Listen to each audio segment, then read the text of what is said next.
بسم اللہ الرحمن الرحیم۔ السلام علیکم۔ 5 نومبر کا آغاز ہو گیا ہے منگل کے دن کا۔ بڑی خبر دی ہے اسناد ملک صاحب نے اور متی اللہ جان صاحب نے ایم جے ٹی وی پر، جس خبر میں انہوں نے بہت بڑا انکشاف کیا ہے کہ سپریم کورٹ کے اندر ایک بھونچال برپا ہو گیا ہے اور سپریم کورٹ کے اندر ایک پہلی آپ کہہ سکتے ہیں کہ لڑائی ہوئی ہے جسٹس سید منصور علی شاہ صاحب، جسٹس منیب اختر صاحب اور جسٹس یحییٰ آفریدی جو چیف جسٹس پاکستان ہیں ان کے درمیان۔ اب یہ لڑائی بہت سنگین صورتحال اختیار کر لیتی ہے یا آج اس حوالے سے کچھ چیزوں کو وہ کمپنسیٹ کر دیتے ہیں۔ آج کے دن بہت اہم ہے کیونکہ آج جوڈیشل کمیشن آف پاکستان کا پہلا اجلاس ہے نئی ترامیم کے بعد۔ لڑائی کی ہوئی ہے، کیا ہوئی ہے، پہلے وہ آپ کو خبر دے دیتے ہیں، پھر یہ بھی بتاتا ہوں آپ کو کہ آج جو قانون سازی ہوئی ہے اس کے اندر کیا کچھ تبدیل ہوا ہے۔ جو خبر دیا ہے اسناد ملک صاحب نے اور متی اللہ جان صاحب نے، اس خبر کے مطابق جب منصور علی شاہ صاحب واپس آئے ہیں وہاں سے عمرہ کرنے کے بعد، تو منصور علی شاہ صاحب اور منیب اختر صاحب نے جسٹس یحییٰ آفریدی صاحب کو کہا کہ آپ پریکٹس اینڈ پروسیجر ایکٹ کے تحت جو کمیٹی ہے 3 رکنی، اس کا اجلاس بلائیں جو کہ کیسز فکس کرتی ہے۔ کمیٹی کا اجلاس یحییٰ آفریدی صاحب نے نہیں بلایا۔ جب یحییٰ آفریدی صاحب نے کمیٹی کا اجلاس نہیں بلایا تو منصور علی شاہ صاحب اور منیب اختر صاحب جو کمیٹی کے ممبر تھے ان دونوں نے کمیٹی کا اجلاس بلایا۔ کمیٹی کا اجلاس بلا کے اور انہوں نے فیصلہ یہ کیا کمیٹی میں کہ جو 26ویں آئینی ترامیم کا کیس ہے یہ فل کورٹ کے سامنے فکس کیا جائے 4 نومبر، یعنی جو کل کا دن جو گزر چکا ہے، ابھی 12 بجے کے بعد تاریخ چینج ہو گئی ہے، 5 نومبر کا آغاز ہو گیا، تو 4 نومبر بروز سوموار ان کا یہ تھا کہ فل کورٹ کے سامنے جو 26ویں آئینی ترمیم کا کیس ہے اس کی جو آئینی پیٹیشنز ہیں وہ سماعت کے لیے مقرر کی جائیں، اور انہوں نے اپنے چیمبر میں یہ میٹنگ کی اور میٹنگ کر کے اس کا فیصلہ ہوا، اور فیصلہ انہوں نے بھیجا رجسٹرار کو اور کہا کہ اس کی کاز لسٹ جاری کر دی جائے، لیکن کاز لسٹ جاری نہیں کی گئی۔ جب کاز لسٹ جاری نہیں کی گئی تو آج منڈے کے دن جسٹس منصور علی شاہ صاحب اور جسٹس منیب اختر صاحب نے ایک لیٹر لکھا ہے، اور وہ لیٹر لکھا ہے جسٹس یحییٰ آفریدی صاحب کو، چیف جسٹس پاکستان کو، اور لیٹر لکھ کر کہا ہے کہ انہوں نے ریگریٹ کا اظہار کیا ہے، افسردگی کا اظہار کیا ہے کہ ہم نے ایک فیصلہ کیا کمیٹی نے اور اس کمیٹی کے فیصلے پر عمل درآمد نہیں ہوا۔ ساتھ ہی ان دونوں ججز نے رجسٹرار کو لکھا کہ جو 31 اکتوبر کے میٹنگ منٹس ہیں وہ میٹنگ منٹس جو ہیں وہ سپریم کورٹ کی ویب سائٹ پر اپلوڈ کیا جائیں۔ اب یہ ایک ایسی چیز ہے جو بہت حیران کن ہے، جو بہت بڑی ڈیولپمنٹ ہے، کیونکہ اب تک ایک تاثر یہ تھا کہ منیب اختر صاحب اور منصور علی شاہ صاحب کی مشاورت سے ہی یحییٰ آفریدی صاحب نے جو ہے وہ چیف جسٹس پاکستان بننے کا فیصلہ کیا ہے اور اس آفر کو ایکسیپٹ کیا ہے کہ اگر یحییٰ آفریدی صاحب نہیں بنتے تو پھر امین الدین خان صاحب بن جائیں گے، لیکن اس لڑائی کے بعد لگتا ہے کہ ایسا نہیں تھا، بلکہ یحییٰ آفریدی صاحب کا اپنا یہ ڈیسیژن تھا اور شاید ان 2 ججز کی ان کو بیک نہیں تھی۔ لیکن خیر یہ بھی ہو سکتا ہے کہ جس طرح سے متی اللہ جان صاحب اور اسناد ملک صاحب نے بھی ڈسکس کیا کہ ایک پوائنٹ آف ویو کا اختلاف ہو سکتا ہے کہ شاید یحییٰ آفریدی صاحب یہ چاہ رہے ہوں کہ وہ جوڈیشل کمیشن کے اجلاس میں یہ ساری بات کریں گے کہ ہم پہلے جو ہے وہ اس کی جوڈیشل ریویو کریں گے اس آئینی ترمیم کا، اس کے بعد پھر آئینی بینچز بنائیں گے، تو یہ بھی ایک ہو سکتا ہے، لیکن یہ ہوتا ہے نہیں ہوتا، آج کے دن میں اس کا فیصلہ جو ہے وہ ہو جائے گا۔ لیکن آج کا اب جوڈیشل کمیشن کا اجلاس اور زیادہ اہمیت اختیار کر گیا ہے کیونکہ آج کے اجلاس میں بہت کچھ پتہ چلے گا، اور یہ بھی ہو سکتا ہے کہ اب حکومت اور یحییٰ آفریدی صاحب ایک پیج پر ہوں۔ اگر حکومت اور یحییٰ آفریدی صاحب ایک پیج پر آ جاتے ہیں تو اس کا مطلب پھر یہی ہے کہ ایسا نہیں ہے کہ حادثاتی طور پہ یحییٰ آفریدی صاحب بنے ہیں، بلکہ پہلے سے کوئی انڈرسٹینڈنگ شاید تھی جس وجہ سے یہ سب ہوا ہے۔ لیکن یہ بھی ہو سکتا ہے کہ ایک جنون اختلاف ہو اور یحییٰ آفریدی صاحب یہ سمجھتے ہوں کہ اتنی جلدی اس کیس کو نہیں لگانا چاہیے، جوڈیشل کمیشن کے اجلاس میں یہ معاملہ ڈسکس کرنا چاہیے اور وہاں پہ ڈسکس کر کے اور اس کے بعد فل کورٹ کے سامنے لگانا چاہیے، یہ بھی ایک چیز ہو سکتی ہے۔ لیکن حقیقت کیا ہے، ہوتا کیا ہے، آج کا دن فیصلہ کر دے گا، کیونکہ آج آئینی بینچ کا سربراہ کون ہوگا یہ فیصلہ ہونا ہے۔ 12 رکنی یہ جوڈیشل کمیشن ہے، 13واں ممبر جو ہے وہ نہیں ہے، 1 ممبر کی غیر موجودگی میں یہ اجلاس ہو سکتا ہے، نہیں ہو سکتا، ہوگا کیسے ہوگا، امین الدین خان صاحب کس کا ساتھ دیں گے، کون کدھر ووٹ ڈالے گا، 6 جیسے برابر ہوتا ہے، 8-6 سے فیصلہ ہوتا ہے، یہ صورتحال جو ہے وہ آج واضح ہو جائے گی، کیونکہ آج جو ایجنڈا ہے اس میں یہی ہے کہ جوڈیشل کمیشن کا سیکریٹریٹ کہاں پہ ہوگا، اور پھر اسی طرح سے جو بینچز ہیں وہ کیسے بنیں گے، کون ہوگا سربراہ، یہ ساری چیزیں ڈسکس ہونی ہیں۔ حکومت کی جانب سے خبر لیک کر دی گئی ہے، حکومت کی لیک کردہ خبر کے مطابق جو جسٹس امین الدین خان ہیں وہ آئینی بینچ کے سربراہ ہوں گے، 9 یا 11 رکنی یہ آئینی بینچ جو ہے وہ ہوگا۔ اور آج جو قانون سازی ہوئی ہے اس میں سپریم کورٹ سے ریلیٹڈ جو 2 ڈیولپمنٹس ہیں، پہلے وہ آپ کو بتا دیتا ہوں، پھر آتے ہیں سروسز چیفز کے اوپر۔ سپریم کورٹ سے ریلیٹڈ آج یہ ڈیولپمنٹ ہوئی ہے کہ وفاقی حکومت کی جو خواہش تھی اور قومی اسمبلی میں جو انہوں نے ایک ترمیم پیش کی، اس کے مطابق پریکٹس اینڈ پروسیجر کمیٹی کی میں تبدیلی کر دی گئی ہے۔ پہلے جب یہ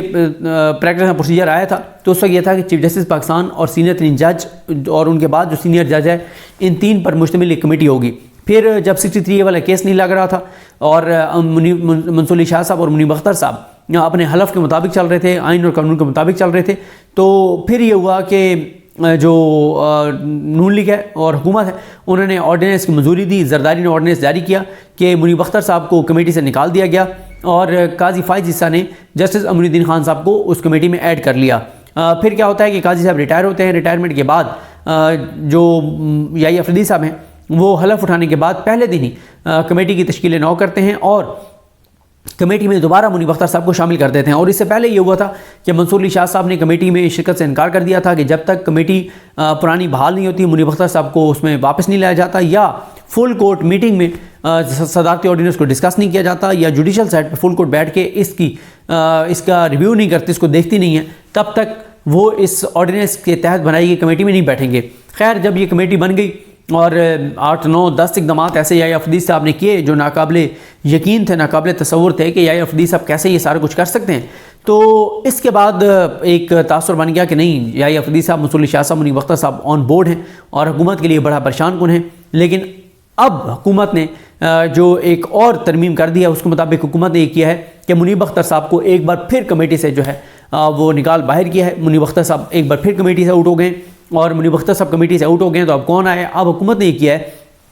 کہ چیف جسٹس پاکستان اور سینئر پیونی جج اور آئینی بینچ کا جو سربراہ ہوگا، اس کے بعد جو سینئر ترین جج ہوگا وہ تیسرا ممبر ہوگا پریکٹس اینڈ پروسیجر کمیٹی کا، یعنی کہ یحییٰ افریدی صاحب، منصور علی شاہ صاحب، اور جو تیسرے ممبر ہوں گے وہ اگر امین الدین خان آئینی بینچ کے سربراہ ہوں گے تو ان کے بعد جو سینئر ترین جج ہوں گے وہ جمال خان مندوخیل ہوں گے، تو جمال خان مندوخیل صاحب جو ہیں وہ پریکٹس اینڈ پروسیجر کمیٹی کے ممبر ہوں گے۔ اور اگر جمال خان مندوخیل صاحب ہیڈ بنتے ہیں اس کے آئینی بینچ کے، تو پھر جمال خان مندوخیل صاحب کے بعد محمد علی مظہر صاحب ہیں، تو محمد علی مظہر صاحب جو ہیں وہ پریکٹس اینڈ پروسیجر کمیٹی کے جو ہے وہ ممبر ہوں گے۔ تو یہ انہوں نے اس ترمیم کے ذریعے کیا ہے۔ اس کے علاوہ جو انہوں نے ترمیم کی ہیں اس میں سپریم کورٹ کے حوالے سے انہوں نے یہ کیا ہے کہ سپریم کورٹ کے ججز کی تعداد 17 سے 34 کر دیا ہے، چیف جسٹس کے علاوہ 33 سپریم کورٹ میں جو ہے وہ ججز ہوں گے۔ اور انہوں نے پورا ایک گیم پلان اس طرح کا کیا کہ چیف جسٹس اپنی مرضی کا، جوڈیشل پارلیمانی کمیٹی بھی اپنی اکثریت یعنی جس کو مرضی چیف جسٹس بنائیں، چیف جسٹس اپنی مرضی کا لا کے، اور جوڈیشل کمیشن میں اپنی تعداد زیادہ کر دی، اور اس طرح سے یہ ہے کہ آئینی بینچز اپنی مرضی کا بنائیں گے۔ اور یہ ذہن میں رکھیں کہ یہ جو جوڈیشل کمیشن ہے 13 رکنی، جس میں آپ آئینی بینچ کے سربراہ بھی آ جائے گا، ابھی تو آج یہ 12 بیٹھیں گے، پھر یہ 13 ہو جائیں گے، 13 رکنی جوڈیشل کمیشن ہی ہائی کورٹ میں جو ججز آنے ہیں، پہلے 57 سیٹیں خالی تھیں، اب اسلام آباد ہائی کورٹ کی 3 سیٹیں بڑھا دی گئی ہیں، ایک پہلے خالی ہے تو اب 1 یا 2، تو اب تقریباً کو 60-61 ججز آنے ہیں پانچوں ہائی کورٹس میں۔ وہ پانچوں ہائی کورٹس میں جو 60-61 جج لگانے ہیں وہ اسی جوڈیشل کمیشن نے لگانے ہیں، جس میں حکومت کی اکثریت ہے۔ اب حکومت جو ہے وہ اس جوڈیشل کمیشن کے ذریعے ججز اپنی مرضی کا لائے گی ہائی کورٹس میں۔ اور جو سب سے خطرناک بات یہ ہے کہ سپریم کورٹ میں جو 17 مزید جج آنے ہیں، 17 بھی نہیں 18 جج، کیونکہ 16 ہیں اس وقت ججز، قاضی فائز کی ریٹائرمنٹ کے بعد ایک سیٹ خالی ہے، اور 18 ججز تو میٹر نہیں کرتے اس میں، تو 17 سے کیونکہ 34 ہوئے تو 16 ہیں، تو 18 ججز سپریم کورٹ میں بھرتی ہونے ہیں، جو کہ 18 ججز جو ہیں وہ کون لائے گا؟ وہ یہی جوڈیشل کمیشن لائے گا۔ تو یہ نون لیگ اپنے گھر کے ملازمین کو، اپنے پالتوؤں کو جو ہے وہ سپریم کورٹ کا جج بنائے گی، اور ایک اتنا گند اور اتنا کچرا بھر دیا جائے گا سپریم کورٹ میں کہ پاکستان کی آنے والی نسلیں بھی اس چیز کو بھگتیں گی۔ تو یہ اب انہوں نے جو ہے وہ چینجنگ کی ہے۔ اب اس میں ظاہری طور پر تو انہوں نے یحییٰ افریدی صاحب سے کوئی مشاورت نہیں کی کہ ہم ججز کی 34 کر رہے ہیں، پریکٹس اینڈ پروسیجر کمیٹی میں چینجنگ کر رہے ہیں، لیکن پس پردہ کو خفیہ بات چیت ہوئی ہو، خفیہ طور پہ انہوں نے کوئی معاملات طے کیے ہوں یحییٰ افریدی صاحب سے، تو یہ کچھ نہیں کہا جا سکتا۔ تو اس لیے میں نے ہم نے جو شہر اقتدار پروگرام کیا، میں نے اور سعد رسول صاحب نے، اس ویڈیو کے کمنٹس میں آپ وہ دیکھ سکتے ہیں، وہ پن ہوگی وہ ویڈیو، جس میں ہم نے بڑی تفصیل سے بات کی تھی کہ جمعرات 5 بجے تک بہت سی چیزوں کا فیصلہ ہو جائے گا، لیکن یہ ڈیولپمنٹ کیونکہ اس کے بعد آئی ہے تو اس پہ ہم نے اس میں بات نہیں کی تھی۔ اور آج کا دن جوڈیشل کمیشن کا اجلاس، پھر 7 تاریخ کو جو ہے وہ ATC کے ایڈمن ججز کو بلایا ہوا ہے، 8 کو سپریم جوڈیشل کونسل کا اجلاس بلایا ہوا ہے، اور 7 کو ہی پریکٹس اینڈ پروسیجر کمیٹی کا اجلاس ہے۔ لیکن اب پریکٹس اینڈ پروسیجر کمیٹی کا جو اجلاس ہے اس میں نئے قانون کے مطابق اس میں یحییٰ افریدی صاحب اور منصور علی شاہ صاحب ان دو پہ مبنی جو ہے ان پہ مشتمل جو ہے وہ بینچ کمیٹی ہوگی، اور اگر آئینی بینچ کا سربراہ آج بن جاتا ہے تو اور ممبرز آج طے ہو جاتے ہیں تو پھر آئینی بینچ کا جو سینئر جج ہوگا جو سربراہ کے بعد وہ اس کمیٹی کا جو ہے وہ ممبر بن جائے گا، اور اگر ممبر بنتا ہے تو یہ بھی ہو سکتا ہے کہ پھر 2-1 سے فیصلے ہوتے رہیں، یعنی یحییٰ افریدی صاحب اور آئینی بینچ کا سربراہ جو ہے وہ ایک پیج پر ہوں اور منصور صاحب الگ ہوں، اختلاف میں ہوں اور اقلیت میں ہوں، اور یہ بھی ہو سکتا ہے کہ یحییٰ افریدی صاحب جو ہیں آج ان کا پوائنٹ آف ویو مختلف ہو اور ان کی رائے آج حکومت کے سامنے یہ ہو جوڈیشل کمیشن میں کہ ہم پہلے اس کی اسکروٹنی کریں گے اور 26 آئینی ترمیم کی، اور اسکروٹنی کے بعد ہم جو ہے وہ اس جوڈیشل کمیشن کا اجلاس بلا کے اور بینچز بنائیں گے اگر یہ سروائیو کرتے 26 آئینی ترمیم۔